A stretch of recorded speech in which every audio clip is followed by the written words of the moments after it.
My wife started sleepwalking after we moved into the new house. Last night I caught her standing over our bed, whispering to someone who wasn't there. Baby, what are you doing? He says you're in his spot. Her voice wasn't hers. It was deeper, rougher, like something else was using her mouth. Who says that? The man under the bed. My blood turned to ice. I didn't look. I couldn't. But I heard it. The slow, wet sound of fingers dragging across the floorboards. There's no one. The bed creaked. Something shifted beneath us. He's been here a long time. He says he's hungry. The mattress dipped, like someone was crawling up from below. We need to go. Now. I grabbed her wrist. Her skin was freezing. And then, the blankets moved on their own. Tula. The thing under the bed laughed, and for the first time, I realized it wasn't just one voice. We've been waiting for you. The closet doors swung open behind them. Inside, dozens of hollow eyes stared back. Oh, God. The first hand reached out, then another, and another. You should have checked the basement before you moved in. The last thing I heard, before the darkness swallowed us whole? Welcome home. Where is she? She's with them now. His voice came from everywhere at once. The air smelled like wet earth and something older.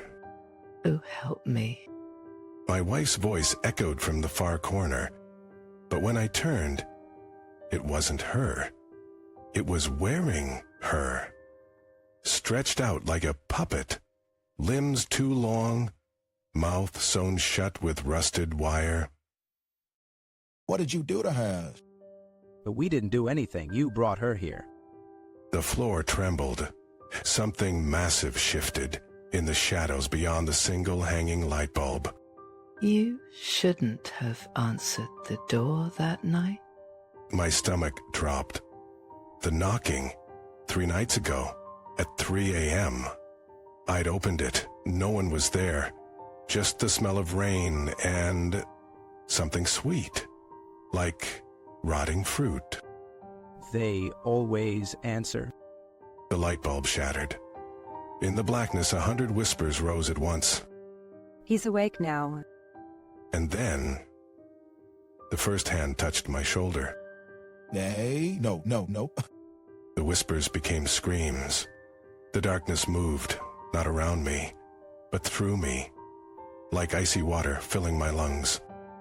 You let him in. Now he wants to see. My vision blurred.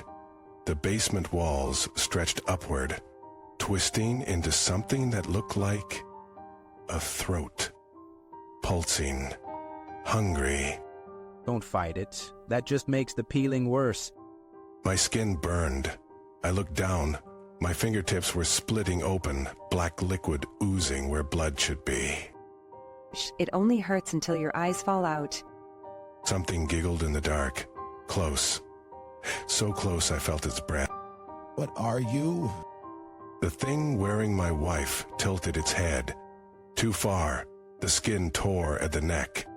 We're the ones who lived here before. Before the house, before the ground, before God closed his eyes here. The floor opened. Not a hole, a mouth. Time to meet the rest of the family. The teeth were made of photographs. Every missing person from the neighborhood, smiling up at me. Don't worry, you'll fit right in.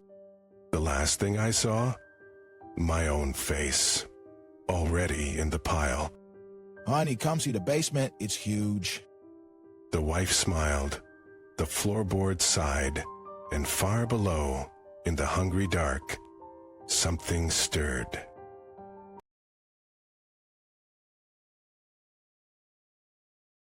I wasn't supposed to open the door, but when I heard my dead wife's voice calling from the other side, I did. Sarah, Let me in, baby. It's so cold out here. Her voice was perfect. The way she used to say my name, the way she'd whisper when she was tired.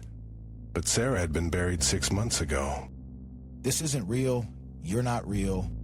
Open the door, sweetheart. Just a little wider.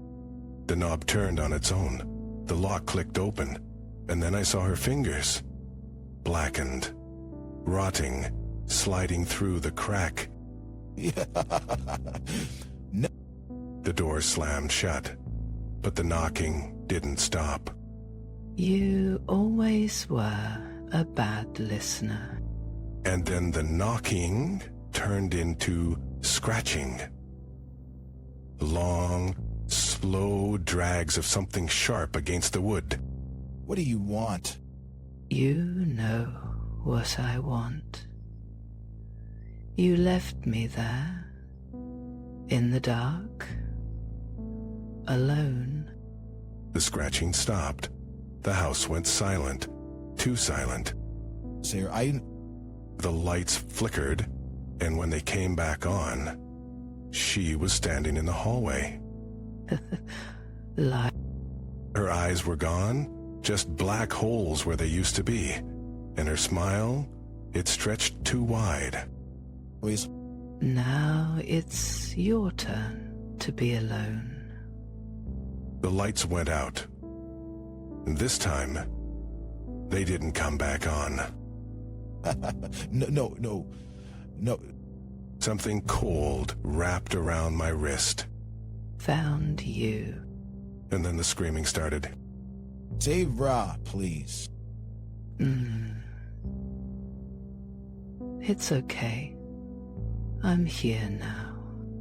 Her breath smelled like wet earth, like the grave. Her fingers tightened around my wrist, nails digging in deep. You're not her. She wouldn't. Wouldn't what hurt you after what you did? The darkness shifted. Something moved behind her. A shadow, taller than it should be. There's someone else here. Of course there is. The shadow stepped forward. A man. But his face, it was wrong. Like it had been stretched too thin. You remember me, don't you? No. You left us both down there. The man's mouth opened, too wide. Rows of teeth glistened in the dark. Now you'll stay with us. Forever. The floor beneath me cracked, splintered, and then I fell. Welcome home. And then the whispering started. Hundreds of voices, all saying the same thing. You should have stayed out of the basement. Where am I? Where you buried us. My hands scraped against rough concrete. A single flickering light bulb swung overhead, casting long, twisting shadow. You really thought you could just forget? Hiding, do this. That The shadows moved, not just the two of them now. Dozens. Figures with sunken eyes, outstretched hands. All whispering. You sealed the door. You turned the key. And now you'll stay. A light bulb shattered. Darkness swallowed everything. Wait. Cold fingers closed around my throat. Forever. Like us. And then I understood. Now you see. Now you know. The last thing I heard was my own voice. Weak. Broken. Joining theirs in the dark. Forgive me. But forgiveness never comes to places like this. Only silence. And the slow, creeping knowledge that the next voice you hear